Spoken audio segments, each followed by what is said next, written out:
Hey everyone, I'm here with my September wrap-up. So lately I've really been into BookTube, and if you don't know what BookTube is, it's basically just YouTubers that really like reading, and they film a lot of book-themed videos. They do hauls, they do book reviews, they do like wrap-ups where they're talking about all the books that they read for the month.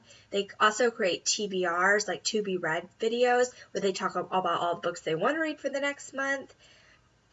Just all sorts of book themed videos, and I myself really love reading, so I'm interested in kind of creating some of these videos and talking about books and books that I've read in between sort of my other videos.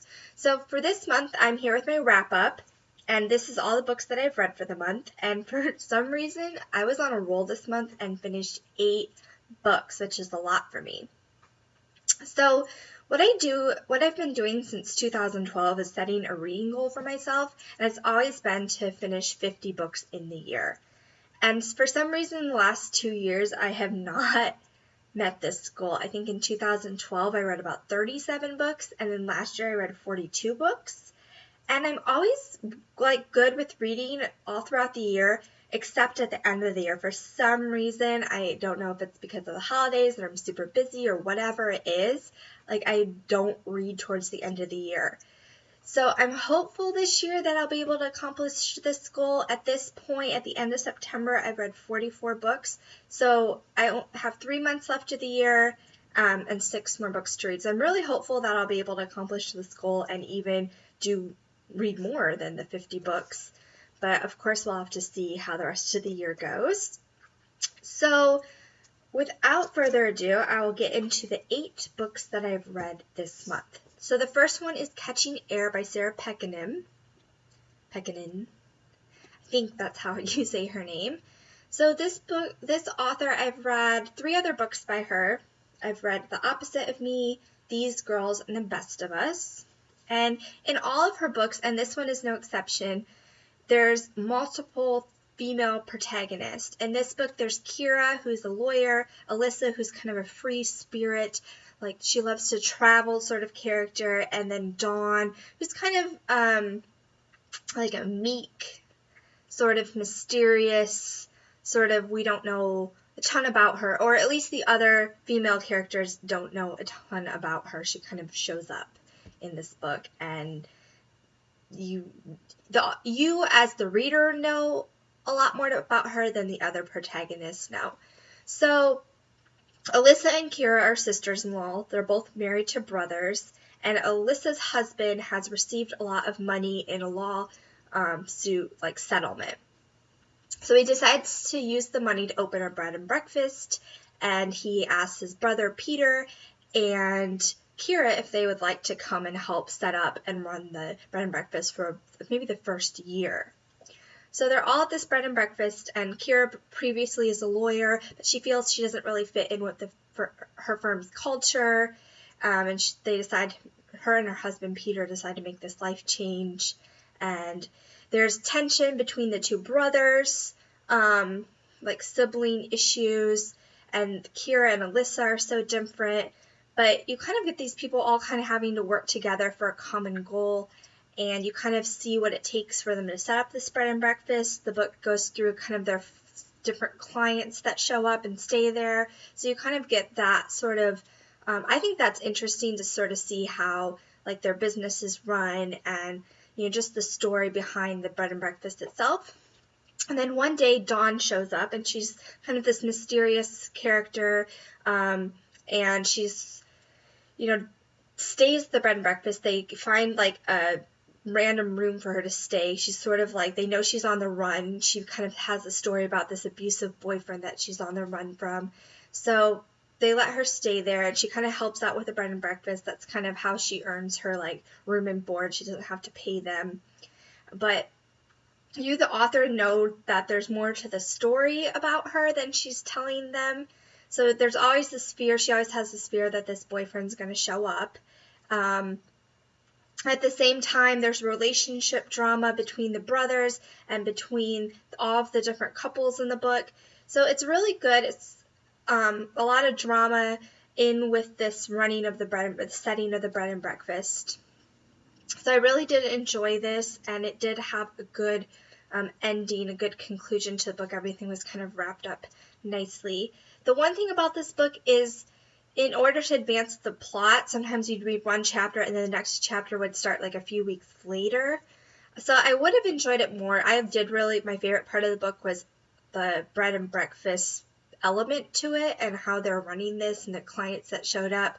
So I would have liked if it focused a little more on that, but I understand for the advancement of the plot that need to kind of advance time throughout the chapters. But overall, I did enjoy this one.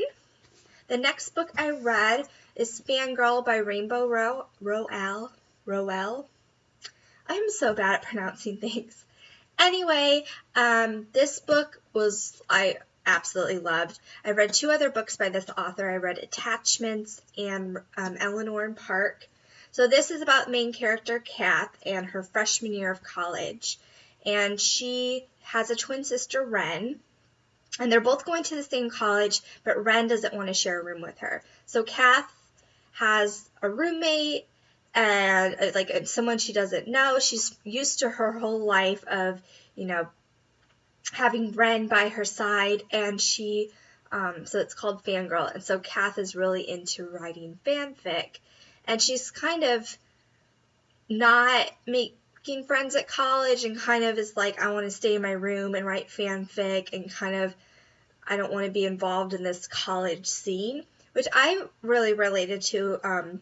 My freshman year of college, I was kind of more or less a loner and like to stay in my room versus like interacting with people. So this is definitely Kath, but she meets her roommate's best friend, Levi, and becomes friends with him. So there's definitely relationship drama in this book, and it's about Kath growing as a character and kind of more or less kind of embracing college a little bit more and embracing this part of her life versus just staying so shut off to everyone. So I really enjoyed this, and I really enjoy anything by this author, and this was really great.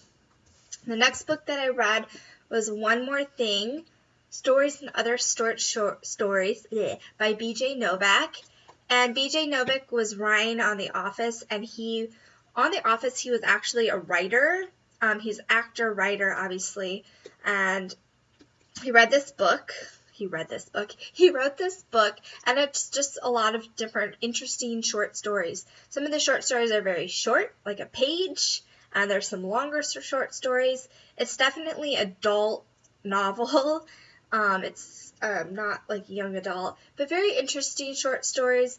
I think the book starts off with the first story as a rematch between the tortoise and the hare, which is a different take on it, and like, what if they were to rematch? What would happen? So very interesting. I really enjoy this, and I kind of like short stories sometimes because I feel like you can just read a little bit. You can read a few stories, you can read one story, and then, read something else. So I was kind of reading this in between reading other books. But I finished this month. The next book is The Weird Sisters by Eleanor Brown. And this is a book about three grown-up sisters. Their ages range from 27, I think, approximately, to 33, who all are moving back home to their parents' house for different reasons. And this book is told in the perspective of we, and we being the sisters. So the narrator obviously knows all that's going on in the book, which is the we, even though the sisters themselves don't know all of the reasons and the secrets of the other sisters.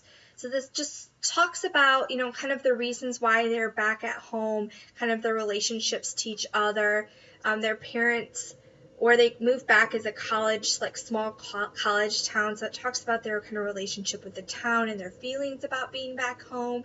And I found it really interesting. I really love books about sisters or family dynamics. So this is really good. I really enjoyed this one. The next book I read, and I love the cover of this book. I just think it's so interesting looking. This is The Love Affairs of Nathaniel P. by Adelle Waldman. So this is about the main character is Nate or Nathaniel, and I mean, it's pretty self-explanatory. It's about his love affairs. It's about different relationships he's had and his thoughts about women.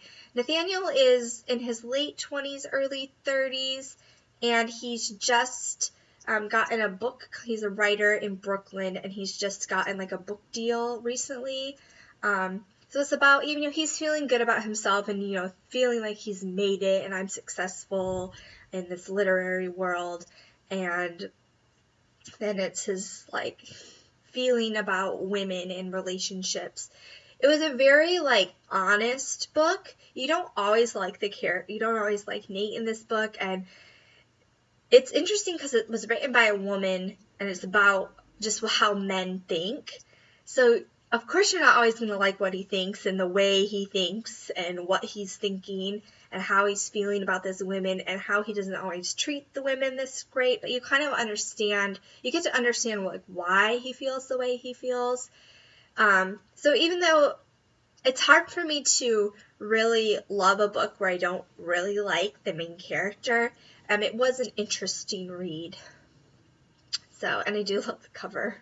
Even though I hate the main character, I do love the cover. Hate's a little strong word, but dislike the main character. Didn't like him at all times. I do love the cover of this book. But, you know, I think it's interesting. It definitely wouldn't be for everyone, but I did enjoy it. The next book I read, this is Allie's Pretty Little Lies. So this is kind of the prequel to the Pretty Little Liars series, which, yes, I have been reading Pretty Little Liars series, and I do watch the TV show. I think the book, it's going to be 16 books in total. I think the series ends this December. So I'm kind of reading the books that I haven't read yet in the series, and I picked this one up. Really, if you've read Pretty Little Liars, you really don't need to read this book because yes, it's the prequel and it's kind of Allie's, you know, time frame. It's kind of the time frame before Allie was killed. I don't want to give too much away in case you haven't read all the books, but if you have read the books, I mean, you get all the information that's in this book. Like, you already know everything that's going to happen, basically, in this book. It's just the kind of their perspective, from Allie's perspective. So this was interesting. All these books, I mean, they're young adult. They're super quick reads. I might have read it in maybe, like, a day or, like, 2 days. You know, it was fun. I decided I was going to read the rest of these. I don't know. I think once you've read the first 8 books, you can probably stop in the series. But then I think it was planned that it would only be 8 books. And then it's like, oh, well, the television show is so popular. And then it was going to be 4 more books. And now it's 4 additional books. So, yes, the series will end soon. But, I mean, I like the series. It's fun. But, yeah, I want to see the conclusion of what happens at the very end. But anyway, that was that. The next book I read was The One and Only by Emily Giffin. And Emily Giffin has done Something Borrowed, Something Blue. Something Borrowed was made into a movie. A lot of other books. I think I've read all of her other books. I think this is her 7th book. So this is, the main character in this book is Shay, and she's in her early 30s. And her best friend's mom has recently died from cancer. And Shay lives in Texas. Okay, how can I explain this? So Shay lives in Texas, and her best friend's dad is a football coach for Walker College. It's kind of a fictional Texas college that is really big into football. Obviously, Texas and football kind of go hand in hand, like Friday Night Lights. I've never watched that show, but, you know, like, you think Texas, you think football. So he's a college football coach there of a very good team, and his wife has just passed away. And the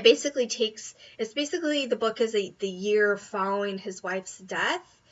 And, you know, Shay has always idolized, so his name is Coach Carr, and she's always idolized him. She's always loved football. And, you know, she works at Walker College, so she's, like, in close proximity to him. And these two characters, the coach and her, start having feelings for each other, which I thought, so It's her best friend's dad whose wife just died, and she has these feelings for him, but she's like, no, I can't feel this way about him. And he starts to reciprocate the feelings, and they both kind of have this, his wife just died, he's my best friend's dad, should we not? But they can't deny their feelings. I don't know. I thought that there was a lot of football talk in this book, which I'm not really into football, so I'm like, I don't get what's going on for the football stuff. I thought the relationship was a little weird. It's just weird to think about, like, having these feelings for your best friend's father, and especially since Shay and her best friend have been friends since they were babies. It's not like, oh, I have a friend like that I met in my 20s and I like her dad, which is still, I think, weird, but it's the fact that I feel like the coach is like a father figure to her, especially since Shay's parents have been divorced. She lives with her mother and her father lives across the country in New York. So it's just kind of a weird, unsettling bit about that. I mean, the book was interesting, the characters are interesting, but I just really couldn't get around the fact that they would actually have this relationship, especially like to a father figure. Even though Shay is now in her 30s and has grown up, it still was just a little bit weird. But I did enjoy it. Once I kind of got past he's like could be her dad sort of thing, and the fact that he is her best friend's father, I mean, I liked it, but I don't know. I don't know about the initial, like, plot setup of this book. But anyway, I finished that. And then the last book that I read, which I absolutely loved, and I just finished last night, is Anna and the French Kiss by Stephanie Perkins. So this book is about Anna, and she's in her senior year of high school, and her father decides that he wants to send her off to Paris for her senior year to a boarding school in Paris. And she's kind of freaking out. She has to leave her best friend behind. She has to leave this boy that she really likes behind. Basically her whole life behind, and she really doesn't get a say in the matter. So it's really upsetting to her. And she doesn't know any French. So she shows up in France, and she's just kind of like sad and like, oh, I don't want to be here. But she quickly meets friends, and one of them being St. Clair, who is English. He has an English accent. He has a French name, but he's at an American school in Paris. And it's about their relationship. So Anna has this boy back at home that she likes, and St. Clair has a girlfriend.